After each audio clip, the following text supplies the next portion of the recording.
Yeah, exactly. So I'd like to give you, let's say, a short introduction to our activities at EWE, which are basically located in the northwest of Germany. And highways is one part of it, but I want to give you a more broad introduction to how highways and all of the other projects are fitted to, let's say, our overall hydrogen strategy here at EWE. So as I said, we are an energy supplier in the northwest of Germany. We say we are one of the last, let's say, integrated energy suppliers. So we have electricity, we have gas storage. So we actually serve all these relevant steps of the value chain when it comes to hydrogen. And we have with Alteric one of the largest onshore producers of renewable energies onshore, as I said. So exactly, we have all the right conditions to start a hydrogen economy here in the Northwest. And as I said, I'd like to give you a deeper introduction to what we are doing here in the Northwest. So maybe one first words on our strategy in general. So we, and not only we, but a lot of national strategies as well, think that we should start on let's say, on a domestic market, more decentralized systems, smaller capacities, especially for industry and mobility. So that's where we're coming from. Actually, we are starting on mobility and try to set up, let's say, first business models on a small scale, and then try to scale it up more to the, let's say, integrated market. So integrated market means large-scale infrastructure for distribution, but for storage as well, and to go more to the large-scale industry demand for green hydrogen. So developing from, let's say, regional clusters towards the integrated hydrogen market, and then from, let's say, from the perspective 2035 on, we are thinking more on a global scale.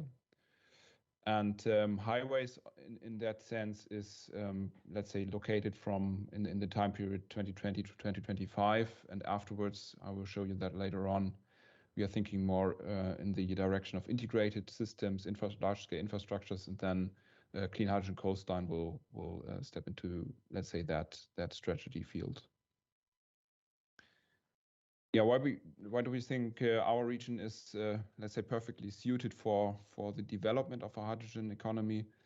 One of the most challenging things about developing hydrogen is that you have to start at every single value step at the same time, right? So if you have to develop everything on the same time frame. So you have to start on hydrogen production. You have to think about infrastructure for distribution and storage.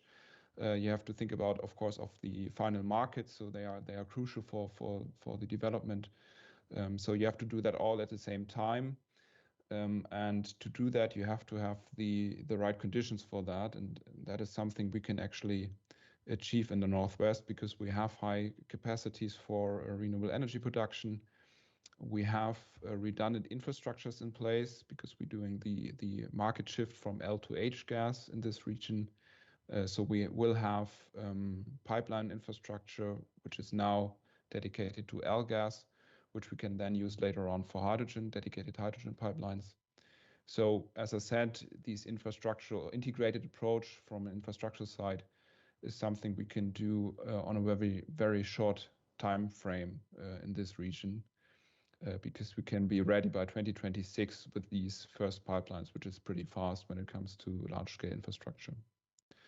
Another very important aspect is storage, of course, because we will need flexibility in the system, especially when it comes from renewable energy production, because that is, as you might know, very dynamic and flexible.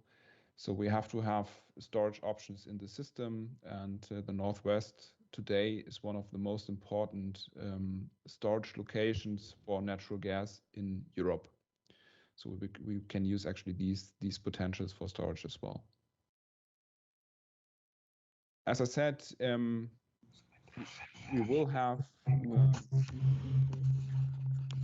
Sorry, I now have some background noises. Yeah. So we will have, as I said, first infrastructure in place in this region. And as I said, the reason is that we are shifting from L to H gas. And that is actually in line with the vision of the European pipeline operators. They presented this, it's called hydrogen backbone for Europe, so an integrated infrastructure for hydrogen in Europe. And when you have a closer look on the time frame for 2030, then you can see actually that this integrated infrastructure will start in our region because of, as I said, this market shift from L to H gas, and we will have capacities in the system to use that for green hydrogen.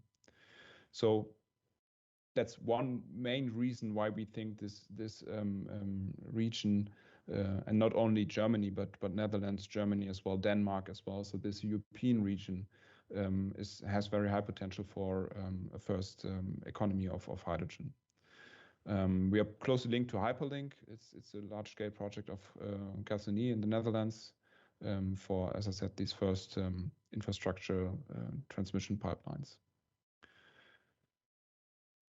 Another very important aspect, especially when it comes to transport and to the customer, as you have seen in the pictures before, we are talking about large-scale infrastructure, very centralized. So that are dedicated pipelines from the Dutch border to Bremen. But in the end, you have to close, let's say, the last mile to the customer. And there we have a distribution network in place which is now dedicated for natural gas, but which we can use in specific spots for hydrogen as well. And with this distribution network, we actually can connect customers to this hydrogen backbone. And just by doing that, for example, refueling stations, you can bring down costs for transport very dramatically. So when we're talking about costs from, let's say, 150 euros per kilogram on a trailer transport, you can bring it up to or down to around 10 cents per kilogram of hydrogen. So there you can see scaling from an infrastructural perspective has very high potential when it comes to distribution network. And as I said, one very important thing is storage. And the good news is that our two main storage facilities, which is called Hunddorf and Nüttermoor, they are now connected to the H2 backbone in general. So we have a connection to this H2 backbone, and we can use some of these caverns for hydrogen as well. So as I said, we have an infrastructure in place which we can shift on a very short time scale towards hydrogen usage, and therefore introduce that to a hydrogen market. So now, our project level, what are we doing to develop this hydrogen economy? And basically, as I said, we are active on the whole value chain.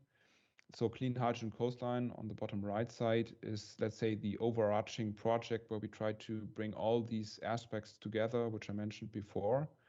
But we have dedicated projects for steps of the value chain. So, for example, HyCAV Mobil, we are investigating cavern storage facility, and we try to figure out the process of storing. So basically details about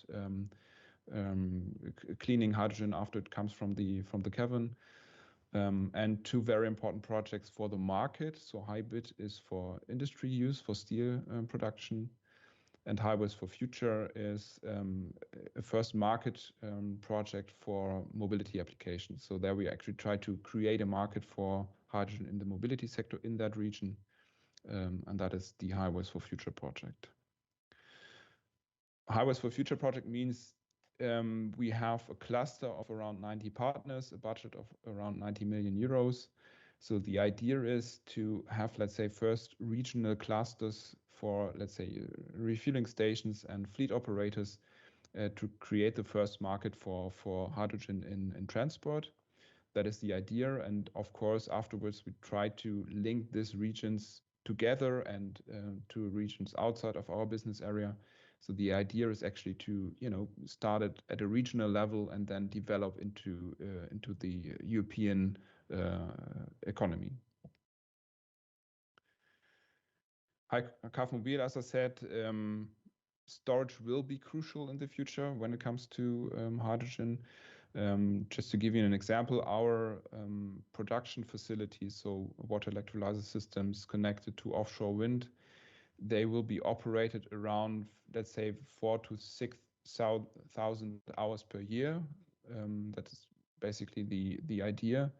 When you are below 4,000 hours, the capex part of the hydrogen price gets too high, and if you are below, above 6,000 hours, then the OPEX part, so the cost for electricity will get too high. So in between that field is for us, it's a pretty optimum for operation. That's the operation side. On the other side, for example, a customer in the industry sector, they will need a pretty constant supply of hydrogen. So you have to have a flexibility option in between, and for us, that has to be on that large scale. That has to be salt cavern storage facilities. That's why we think that is crucial to get the flexibility to the system, so storage options. And that's why we have this HyCAV project, which is actually for us pretty important to investigate how we integrate these facilities. And then, as I said, the overarching idea is to develop the project Clean Hydrogen Coastline, which is part of the IPCEI approach on the European level.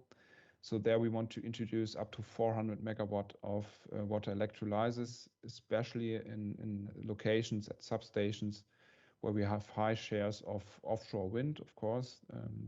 So we have a very, let's say, systemic approach to integrate these large-scale production facilities. These facilities are connected to the H2 backbone, and then they can supply customers, especially in the urban areas like Bremen or Hamburg. So we try to connect, let's say, the energy spots from the shore with the supply or demand side, which are more in the urban areas, for example, Bremen or Hamburg. And that is not only dedicated to industries, but to mobility as well, because on that pipeline, of course, you can connect refueling stations as well. You can bring down costs for mobility applications. So basically, the idea is to scale up by use industry customers, but then bringing down costs for mobility as well. So supply with green hydrogen for mobility applications will be possible in the future, and it will be possible at reasonable costs. And just by scaling up, we hope that cost on the capex side will get down for electrolyzer systems. But in general, scaling up renewable energies will bring down cost on the electricity side as well. So in total, we can reduce costs for green hydrogen for the supply of industry and mobility. So to summarize, as I said, for us now it's very important to do this step of scaling. IPCEI could be a very good option for that. The problem is that now we have a lot of, let's say, decentralized projects, small scale projects, but they are not, let's say, they don't lead to dramatic cost reductions on the technology side. So our idea is actually to scale up for industry, bringing down the cost on that side, and then use the cost reductions for mobility applications as well.